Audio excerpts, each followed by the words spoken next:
Good morning to all of you. Welcome back to my YouTube channel Science for Genius. हम लोग आज class 8th का chapter sound की study start करते हैं। तो आइए हम लोग देखते हैं साउंड। देखिए जो साउंड है, साउंड एक प्रकार की एनर्जी होती है। Sound is a type of energy. जैसे हम कोई भी चीज, किसी भी चीज को अगर हम एनर्जी दे करके उसे हिला देते हैं, वाइब्रेट कर देते हैं, तो जो उसका वाइब्रेशन है उसी वाइब्रेशन से एक साउंड प्रोड्यूस होती है, उसी वाइब्रेशन से साउंड प्रोड्यूस होती है, उसी को हम लोग साउंड बोलते हैं। तो sound is a form of energy that is produced when object vibrate. जब भी कोई ऑब्जेक्ट वाइब्रेट होता है तो उसकी जो एनर्जी है, जैसे हमने जो एनर्जी, जैसे मान लीजिए गिटार है, गिटार के तार को हमने क्या किया, हिला दिया, तो हमने उसको क्या किया, एनर्जी दिया। वही एनर्जी गिटार के तार को वाइब्रेट करती है और उसके वाइब्रेट होने से साउंड प्रोड्यूस होती है। तो यही है साउंड की definition. Sound is a form of energy that is produced when object vibrates. The rapid to and fro movement of an object about a fixed position is called the vibration. जैसे आपने देखा होगा guitar का तार है या सितार का तार है, उसको हिला करके छोड़ देते हैं तो वो काफी देर तक इससे वाइब्रेट होता रहता है, मतलब उसकी एक फिक्स सिचुएशन है। उस सिचुएशन के दोनों तरफ टू एंड फ्रो, दोनों तरफ वाइब्रेट होता रहता है, इसी को बोलते हैं वाइब्रेशन। हिलता रहता है और उसी को बोलते हैं वाइब्रेशन। यहां पर देखिए ये एक साउंड वेव है। साउंड वेव इस तरह से चलती है, आपकी मूव होती है, एक बार ऊपर जाएगी और एक बार नीचे आएगी। साउंड वेव जो होती है वो एक बार ऊपर की तरफ जाती है और एक बार नीचे आती है। और जो ये मैक्सिमम डिस्टेंस है, एक साइड में मैक्सिमम जितनी डिस्टेंस यहां से इसकी डिस्टेंस होती है, इसी को बोलते हैं एम्पलीट्यूड। इसी को बोला जाता है एम्पलीट्यूड। मतलब अपनी जो मीन पोजीशन है, ये जो इसकी पोजीशन है, ये जो लाइन है रेड कलर की, इसको बोलते हैं मीन पोजीशन। मीन पोजीशन से वेव एक साइड में जितनी मैक्सिमम अमाउंट में मूव करती है उसी को बोलते हैं एम्पलीट्यूड। एम्पलीट्यूड ऊपर भी देखा जाता है और नीचे की तरफ भी देखा जाता है। फिर आपका आता है टाइम पीरियड। देखिए कोई भी वेव या कोई भी, मान लीजिए आपने जैसे पेंडुलम लिया, जैसे मान लीजिए पेंडुलम ऐसे ही होता है। पेंडुलम क्या होता है, मीन पोजीशन है, ठीक, यहां से इधर जाए, फिर इधर से यहां आए, फिर इधर जाए और फिर यहां पे आके रुके। इतना करने में जितना टाइम लगा इसको बोलते हैं टाइम पीरियड। मतलब एक ऑसिलेशन, और एक ऑसिलेशन कहां बोले, जैसे मीन पोजीशन है, यहां से अपनी साइड मैक्सिमम जाना, फिर मीन पे आना, फिर दूसरी साइड मैक्सिमम जाना और फिर मीन पे आना, इसको बोलते हैं एक ऑसिलेशन। और इतना करने में जितना टाइम लगता है उसको बोलते हैं time period. The time taken by the pendulum for one oscillation is called the time period of the pendulum. उसको टाइम पीरियड बोलते हैं पेंडुलम का। फिर आपका आता है फ्रीक्वेंसी। हमने आपको ये जो ऑसिलेशन बताया, एक सेकंड में कितने ऑसिलेशन हो जाते हैं, एक सेकंड में कितना ऑसिलेशन होता है, इसी को बोलते हैं फ्रीक्वेंसी। और फ्रीक्वेंसी की जो यूनिट होती है वो होती है हर्ट्ज, और जो आपका टाइम पीरियड की यूनिट होती है वो होती है सेकंड। मतलब टाइम पीरियड की जो यूनिट है वो सेकंड है और जो फ्रीक्वेंसी की यूनिट है वो हर्ट्ज है। फ्रीक्वेंसी की डिफिनीशन है the number of the oscillations per second, this is called the frequency of oscillation, their unit is the hertz. देखिए साउंड के दो बेसिक कैरेक्टर होते हैं, साउंड के दो बेसिक कैरेक्टर होते हैं जिससे हम साउंड को मेजर करते हैं, उसकी लाउडनेस मेजर करते हैं, वो कितनी दूर तक जाएगी मेजर करते हैं। इसमें दो चीज होती, एक होती एम्पलीट्यूड और दूसरी चीज होती है फ्रीक्वेंसी। इसके मेन दो कैरेक्टर होते हैं और हम लोग यहाँ पर पढ़ेंगे जो तीन चीजें, एक पढ़ेंगे आपका लाउडनेस, दूसरी पढ़ेंगे आपका पिच और तीसरा पढ़ेंगे आपकी क्वालिटी। ये तीन चीजें होती हैं जो साउंड में वेरिएशन क्रिएट करती हैं। बट जो साउंड का करेक्टर होता है, अगर पूछा जाए कि how many character in the sound, तो हम लोग बताते हैं two character, amplitude and frequency. आइए देखते हैं करेक्टरिस्टिक्स ऑफ द साउंड।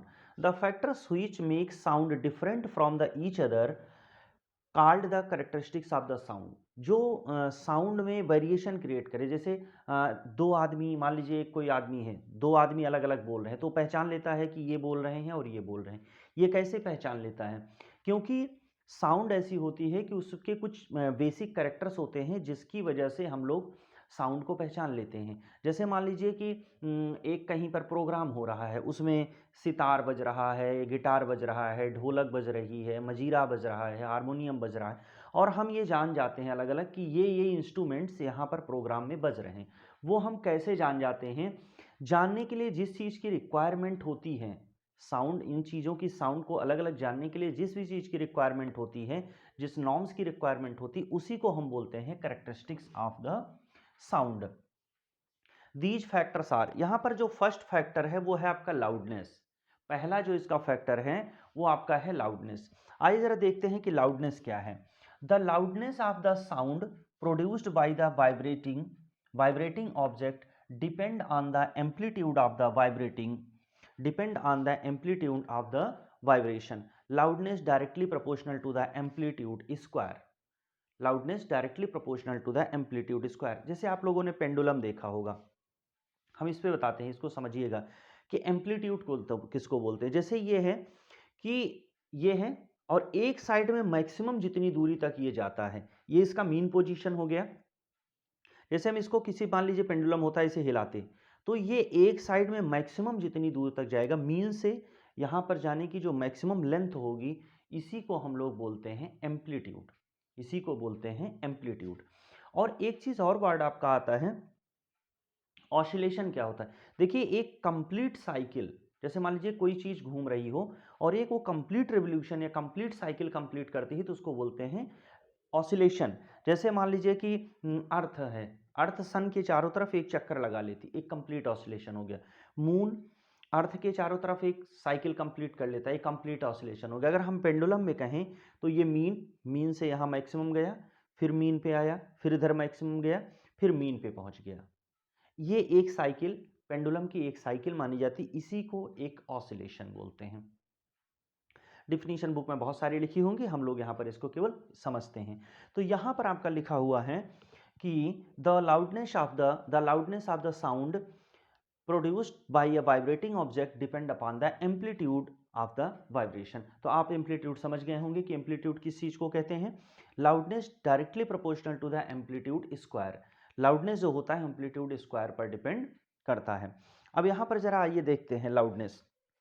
यहाँ पर दिखा हुआ है सॉफ्टर साउंड, लो एम्पलीट्यूड। मतलब दैट मीन्स, अगर हम देखिए, अगर हम यहाँ पर एक बीच में ऐसे डैश डैश लाइन ड्रा कर दें इस तरह से, तो ये हमारा एम्पलीट्यूड होगा ऊपर की तरफ, ये हमारा एम्पलीट्यूड होगा नीचे की तरफ।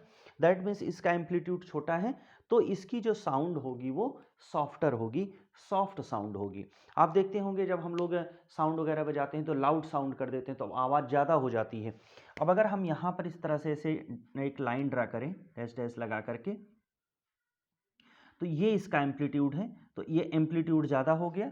अगर एम्पलीट्यूड ज़्यादा हो गया तो साउंड जो होगी वो लाउडर हो जाएगी। तो दैट मीन्स जो आपका साउंड की वेव है, साउंड क्या है, साउंड एक तरह की वेव है। अब वेव में अगर एम्पलीट्यूड ज़्यादा होगा तो लाउडनेस ज़्यादा होगी, और एम्पलीट्यूड अगर इस तरह से एम्पलीट्यूड कम हो जाएगा तो जो उसकी साउंड होगी वो, उसकी लाउडनेस कम हो जाएगी।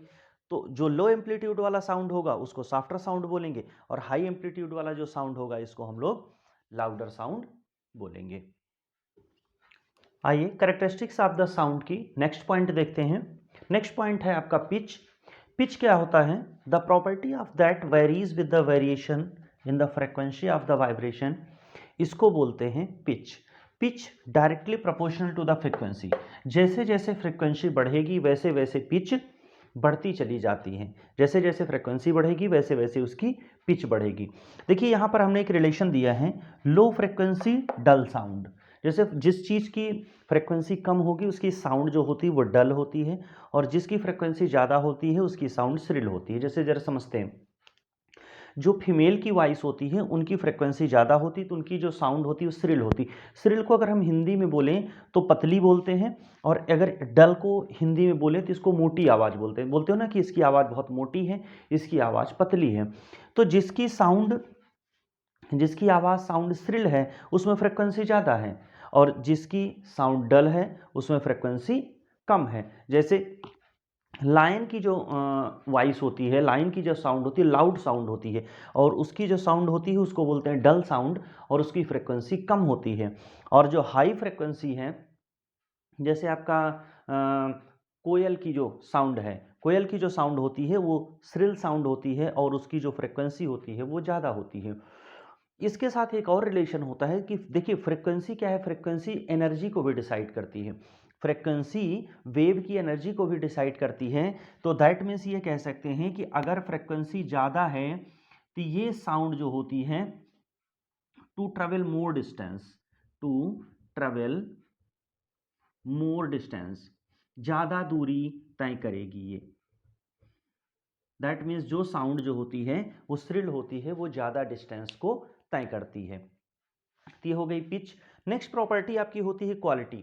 देखिए ये जो क्वालिटी होती है ये ना तो एम्पलीट्यूड में डिपेंड करती है और ना ही फ्रीक्वेंसी पर डिपेंड करती। ये किसी भी जो इंस्ट्रूमेंट होता है उसकी प्रॉपर पर्सनल क्वालिटी होती है, उस इंस्ट्रूमेंट की पर्सनल क्वालिटी होती है। जैसे देखते हैं, जैसे जैसे मान लीजिए कि कहीं पर सितार और गिटार, कहीं पर सितार और गिटार दोनों एक साथ बज रहा हो, दोनों का एम्पलीट्यूड सेम हो, दोनों की फ्रिक्वेंसी सेम हो, बट फिर भी हम पहचान लेते हैं कि सितार और गिटार दो चीज़ें बज रही हैं। वो जो डिपेंड करता है वो डिपेंड करता है इस क्वालिटी पे। जैसे एक आपका ढोलक होती है और एक आपका तबला होता है, दोनों में ये ड्रम लगे होते हैं, ठीक है, दोनों में ड्रम लगे होते हैं, लेकिन हम पहचान लेते हैं कि तबला बज रहा है या ढोलक बज रही है, जबकि उनकी पिच और उनकी लाउडनेस सेम होती है। दैट मीन्स कि उनकी एम्पलीट्यूड और फ्रिक्वेंसी सेम होती है, फिर भी हम उसकी क्वालिटी के दम पर उसको पहचान लेते हैं, इसी को क्वालिटी बोलते हैं। पिच और लाउडनेस डिपेंड करता है, बट क्वालिटी जो है वो ना तो लाउड एम्पलीट्यूड पर डिपेंड करती है और ना ही फ्रीक्वेंसी पर डिपेंड करता है। ये किसी भी इंस्ट्रूमेंट की पर्सनल कैरेक्टरिस्टिक्स होती है, पर्सनल प्रॉपर्टी होती हैं। Hello, hello.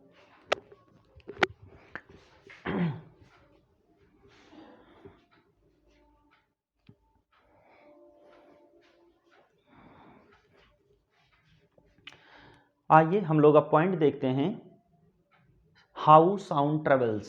साउंड ट्रेवल कैसे करती है। देखिए पहले हम इसका एक सिंपल सा एग्जांपल देखते हैं।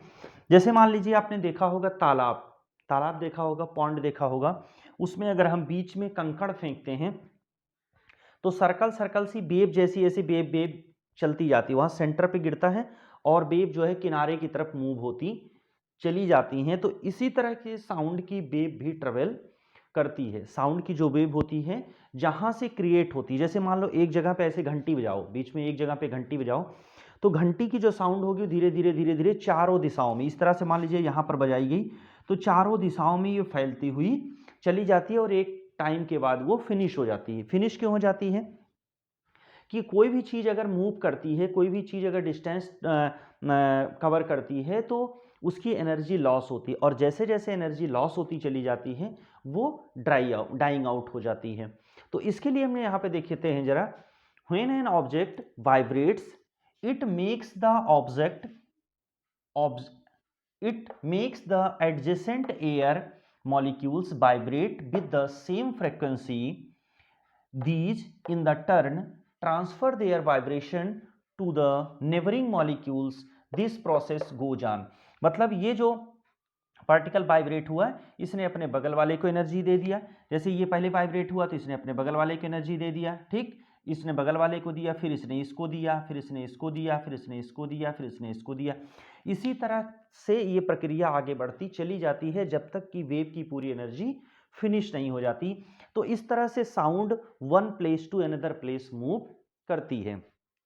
नेक्स्ट आपका आता है, ये एक थ्योरी, फिर अगर ये हम देखें तो यहाँ पर एक प्रोसेस या थ्योरी निकल के आती है कि ग्रेटर द एम्पलीट्यूड, अगर किसी भी वेव का या किसी भी साउंड का एम्पलीट्यूड ज़्यादा होगा, एम्पलीट्यूड ज़्यादा होगा तो वो साउंड लाउडर होगी, और अगर वो साउंड लाउडर होगी तो वो साउंड ज़्यादा डिस्टेंस ट्रेवल करेगी, वो ज़्यादा डिस्टेंस को कवर करेगी। तो ये था कि how sound travels. I hope कि आपको यहाँ तक ये साउंड चैप्टर समझ में आया होगा। Thank you for watching.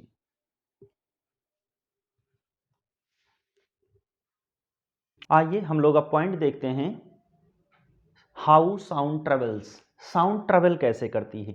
देखिए पहले हम इसका एक सिंपल सा एग्जांपल देखते हैं।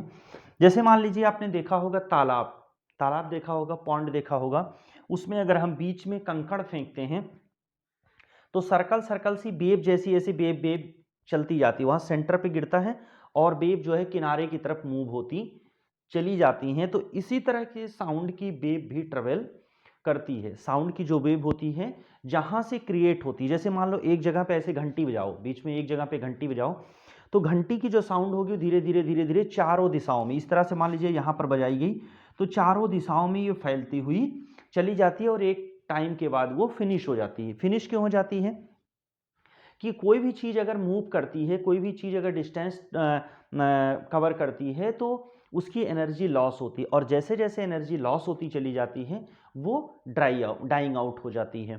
तो इसके लिए हमने यहाँ पे देखते हैं जरा, when an object vibrates it makes the object it makes the adjacent air molecules vibrate with the same frequency. These in the turn transfer their vibration to the neighboring molecules. This process goes on. मतलब ये जो particle vibrate हुआ इसने अपने बगल वाले को energy दे दिया, जैसे ये पहले वाइब्रेट हुआ तो इसने अपने बगल वाले को एनर्जी दे दिया, ठीक, इसने बगल वाले को दिया, फिर इसने इसको दिया, फिर इसने इसको दिया, फिर इसने इसको दिया, फिर इसने इसको दिया।